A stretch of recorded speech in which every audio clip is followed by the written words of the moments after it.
साईं की बात। बच्चे, तुम्हारे रिश्तों में सुधार हुआ है ना, और भी होगा, तुम चिंता मत करना। तुम्हारे रिश्ते को मैं सुधारूंगा। और हैं बहुत सारे लोग जो तुम्हारे रिश्ते को तोड़ने की बहुत कोशिश कर रहे थे, बहुत हद तक उन्होंने कोशिशें की, बहुत कुछ, लेकिन उनकी सारी कोशिशें ना नाकाम हो गई, क्योंकि उस वक्त तुम्हारा बाबा, तुम्हारा साईं वहाँ खड़ा हुआ था। देखो ना मेरी लीला कैसे चलती है। जब तुम्हें मेरी जरूरत थी तो मैं तुम्हारे पास आकर खड़ा हो गया और तुम्हारी मैंने मदद भी की, जबकि एक वक्त पहले ना तुम मुझे जानते तक नहीं थे। देखो ना मैं किस किस माध्यम से तुम्हारे पास पहुंचा हूँ। तो सोचो ना, जब तुम किसी और के माध्यम से मेरे पास आ रहे हो तो मैं तुम्हारी कितनी रक्षा कर रहा हूँ, तुम्हारे रिश्तों को बचा रहा हूँ, तुम्हारी ज़िंदगी को बचा रहा हूँ, तुम्हारी ज़िंदगी में खुशियाँ भर रहा हूँ। और जब तुम खुद से, अपने मन से, अपने दिल से मेरे पास आओगे तो सोचो कि मैं तुम्हें क्या क्या दे सकता हूँ। सोचो ना, एक बार सोचो। तुम मेरी हद नहीं जानते। तुम मुझ पर भरोसा करो, विश्वास करो। तुम देखो तुम्हारी ज़िंदगी बहुत खूबसूरत हो जाएगी। आगे चलकर ना मैं तुम्हें आगे बहुत लेके जाऊंगा। और जहाँ जहाँ तुम्हें कमी खल रही है ना, रिश्तों की, प्यार की, काम की, तो तुम देखना हर एक चीज़ को मैं पूरा करूँगा तुम्हारी। तुम बिल्कुल निश्चिंत हो जाओ, सब कुछ मुझ पर छोड़ दो ना। भरोसा रखो अपने बाबा के ऊपर। तुम्हारा जो बाबा है ना, वो हर चीज़ करेगा तुम्हारे लिए, सब कुछ करेगा। जो भी तुम्हारे मन में एक कमी सी खल रही है ना, एक सोच सी चल रही है, बहुत अलग सा तुम्हारे मन में आ रहा है कि तुमने अपने परिवार के लिए आज तक कभी कुछ नहीं किया। सब तुम्हें ताने उल्हाने देते हैं, सब तुमसे कहते हैं कि तुम नाकारे हो, तुम किसी काम के नहीं, तुमने कुछ नहीं किया। तो आने वाले वक्त में देखना कि तुम ही अपने परिवार का और इस समाज का उद्धार करोगे। तुम ही वो होगे, एक ऐसे व्यक्ति होगे जो पूरे परिवार में सबसे अलग होगे, जो अपने परिवार का, समाज का नाम रोशन करेंगे। तुम देख लेना, जहाँ तक तुम पहुँचना चाहते हो ना, जहाँ तक तुम्हारी कल्पना है, वहाँ तक तो तुम सबसे पहले पहुँचोगे, लेकिन उसके बाद जो पहुँचोगे ना, वो मेरी कृपा से होगा। तुम देखना, मेरी कृपा इतनी है तुम पर, मेरा इतना आशीर्वाद है ना तुम पर कि तुम खुद नहीं समझ सकते। तुम्हें बस लगता है कि मैं एक मूर्ति या तस्वीर हूँ, या तुम मेरे आगे बोल रहे हो ना, तब भी तुम्हारे मन में कभी कभी शक उत्पन्न होते हैं कि पता नहीं बाबा है नहीं है, पता नहीं ईश्वर है नहीं है। तो तुम्हारे मन के जो शक है ना, जो शंकाएं हैं ना, इसे मैं ऐसा मिटाऊंगा ना एक दिन कि तुम खुद से भरोसा करोगे कि हाँ, ईश्वर है और तुम्हारे सामने ही है। जो भी तुम मुझसे कहते हो ना, वो सब मैं सुनता हूँ। तब जाकर तुम्हें समझ में आएगा, क्योंकि तुम्हारा मन ना डगमगा जाता है। और तुम्हारी सोच पता है कैसी है? नकारात्मक सोच। क्योंकि तुम ऐसे लोगों के बीच में रहे हो ना मेरे बच्चे, इसमें तुम्हारी गलती नहीं, क्योंकि तुम्हारे साथ जो हुआ वो लोगों ने अच्छा नहीं किया, और तुमने फिर भी अपना फ़र्ज़ निभाया, हमेशा सबके लिए करते रहे, हमेशा ये सोच कर कि आज नहीं तो कल तुम्हें फल प्राप्त होगा। तो होगा मेरे बच्चे। तुमने कभी किसी का दिल नहीं दुखाया, तुमने कभी किसी का हक नहीं मारा। अगर 1 रुपया भी होता है ना, अगर कोई भूल भी जाए ना, तो तुम उसे याद दिलाकर वापस देकर आते हो। क्या जानता नहीं मैं तुम्हें? तुम तो मेरे बहुत प्यारे बच्चे हो, और तुम्हारी ज़िंदगी में जिम्मेदारी मैंने ली है। अब जिम्मेदारी मैं निभाऊंगा तुम्हारी ज़िंदगी में, सब कुछ अच्छा मैं करूंगा। और जो कुछ हुआ है तुम्हारे साथ, उसे लेकर नकारात्मक हो मुझे मालूम है, लेकिन धीरे धीरे सकारात्मक भी मैं ही करूंगा। तुम्हें चिंता मत करना, क्योंकि जो लोग तुम्हारे आसपास हैं ना, वो नकारात्मक ही हैं मेरे बच्चे, और उनसे तुम्हें हमेशा नकारात्मकता मिलती है। तो वैसे लोगों से सबसे पहले मैं तुम्हें दूर करूंगा, क्योंकि उन्हीं की सोच के कारण ना तुम बहुत परेशान हो जाते हो। तुम्हारा जो सोच है ना, वो उनसे प्रभावित होती है और तुम परेशान हो जाते हो, जो मैं बिल्कुल भी नहीं चाहता। और सुनो मेरी बात को, लगातार तुम जिस चीज़ के पीछे पड़े हुए हो ना, मेहनत कर रहे हो ना, तो लगे रहना। ऐसे नहीं करना कि तुमने आज मेहनत करी और कल छोड़ दी, या फिर परसों मेहनत कर रहे हो। नहीं, मेहनत का मतलब है लगातार मेहनत, यानी कि हर रोज़ मेहनत। हर रोज़ तुम्हें मेहनत करनी है। फिर तुम देखना कि आने वाले वक्त में जीत तुम्हारी होगी। तुम्हें पता है तुम्हारे अंदर क्या गुण है, तुम्हारी सोच पता है कैसी है? क्योंकि तुम जब सोच लेते हो ना कि तुम्हें इस काम को करना ही करना है, तो तुम करके रहते हो। एक बार ना तुम जिस चीज़ को ठान लो ना, एक बार करने की ठान लो ना, फिर तुम्हें कोई पीछे नहीं हटा सकता, फिर तुम्हें कोई मात नहीं दे सकता, और तुम जीतते ही जीतते हो।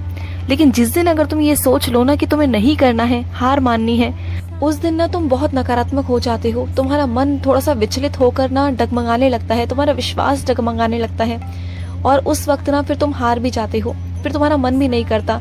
ये सच्चाई है और ये सच्चाई मैं तुम्हें बता रहा हूँ। तुम्हें डरा नहीं रहा कि तुम डर जाओ, नहीं, मैं तुम्हें ये बताने की कोशिश कर रहा हूँ कि तुम्हारी सोच में बहुत शक्ति है, तुम्हारी भक्ति में बहुत शक्ति है, क्योंकि जो तुम सोच लेते हो ना वो होना ही होना है। तो इसलिए तो समझा रहा हूँ कि जो सोचो अच्छा सोचो, सकारात्मक सोचो। तुम जैसा सोचोगे वैसा हो जाएगा। तुम सोचोगे कि तुम्हारी जीत हो तो तुम्हारी जीत होगी। अगर तुम ये सोचोगे कि तुम्हारी हार हो तो फिर हार होगी, और उसके बाद तुम मुझ पर इल्जाम लगाओ, ये तो गलत है ना मेरे बच्चे। मैं तुम्हें सारी सच्चाई, सारा आईना तुम्हारे सामने दिखा रहा हूँ। और सुनो मेरी बात को, जब तुम अपनी खुशियों के लिए लड़ रहे हो ना, अपने हक के लिए लड़ रहे हो, तो इसमें गलत क्या है मेरे बच्चे? इसमें कुछ गलत नहीं। लोग, अगर तुम ये सोच रहे हो कि लोग तुम्हें स्वार्थी कहेंगे, तो क्यों कहेंगे? जब आज तुम परेशान हो तो क्या लोग तुम्हारे पास आ रहे हैं, ये दुनिया तुम्हारे पास आ रही है कि तुम परेशान हो कि नहीं हो? नहीं ना। तो फिर क्यों सोच रहे हो लोगों के बारे में? क्यों सही गलत के चक्कर में पड़ रहे हो? क्यों तुम्हें ऐसा लग रहा है कि कोई वैसा सोचेगा, वैसा सोचेगा, कोई गलत समझेगा? अरे जो समझना है समझने दो, जिसे जैसा सोचना है सोचने दो। जब आज कोई तुम्हारे साथ नहीं तो क्यों किसी के बारे में सोचना? अगर तुम अपनी खुशियों के बारे में सोच रहे हो, अपनी जिंदगी अलग से देख रहे हो ना, तो इसमें कोई स्वार्थपना नहीं, कोई गलत नहीं, कुछ भी नहीं। दुनिया की नजरों में मत जाओ कि वो क्या सोचती है। तुम जब तक उनके बारे में सोचना नहीं छोड़ोगे ना, तब तक तुम अपने बारे में सोचना कैसे शुरू करोगे? देखो, ये जिंदगी एक ही है। ये इंसानी जिंदगी जो मिली है ना तुम्हें, मनुष्य का जन्म जो मिला है ना, वो एक ही मिला है। तुम सोचो ना, 84 लाख जन्म काटने के बाद तुम इस धरती पर आए हो। सोचो कि तुम्हें क्या क्या करना है। तुम्हारे पास दो रास्ते हैं। एक तो ये कि तुम दुनिया के हिसाब से चलो, जैसे दुनिया सोच रही है, जैसे दुनिया कर रही है, उसके हिसाब से चलो। और दूसरा रास्ता वो है कि तुम अपनी जिंदगी को अपने तरीके से खुशी से जियो। तुम्हें नहीं परवाह होनी चाहिए कि कौन कैसा है, कौन कैसा नहीं है, कौन क्या सोच रहा है। बल्कि जब तुम खुश रहोगे ना, तो दुनिया अपने आप तुम्हारे आसपास आएगी सकारात्मकता लेने के लिए। क्योंकि हर इंसान ना सकारात्मक चाहता है। हर इंसान को सकारात्मक लोग ही पसंद आते हैं, मुस्कुराते हुए चेहरे पसंद आते हैं।